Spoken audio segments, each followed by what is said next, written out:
Iago. Eu tô trazendo aqui que eu acabei de fazer. Vocês devem ter visto que eu dei um errinho de gravação, mas eu fiz uma kunai do Naruto. Ficou parecida.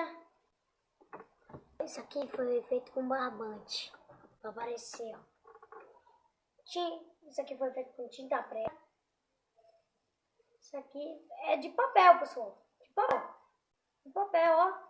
Mas um pouco resistente, ó. Resistente. Feito de papel. Eu precisei usar um barbante. Papel. Ó.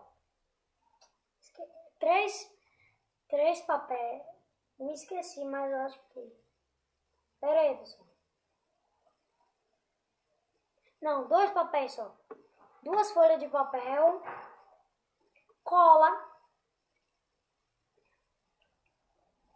Barbante. Tinta preta. Pincel. Fita. Que foi para colocar aqui. Um pregador e um varal. Pregador e um varal para prender enquanto tá secando. Foi o que eu fiz. Se tiver outro método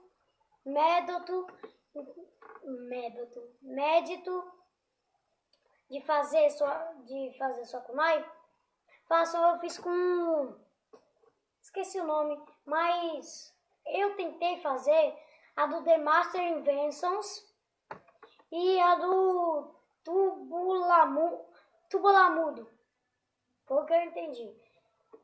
Aí eu fiz ela, só a decoração eu fiz do The Master Inventions, mas a kunai, o jeito dela, foi de um cara que eu esqueci o nome, algum negócio Zica, Pedro Zica, esqueci o nome, mas então foi isso, pessoal. Só fiz esse vídeo para mostrar a kunai épica do Naruto Uzumaki.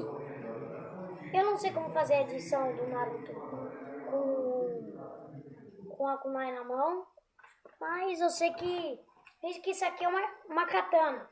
E eu sou Sasuke. E esse aqui é de Naruto. Naruto faz mesmo assim com a kunai, com a espada de Sasuke. Aí ele segura e pá! Então foi isso, pessoal. Tchau, galera. Tchau!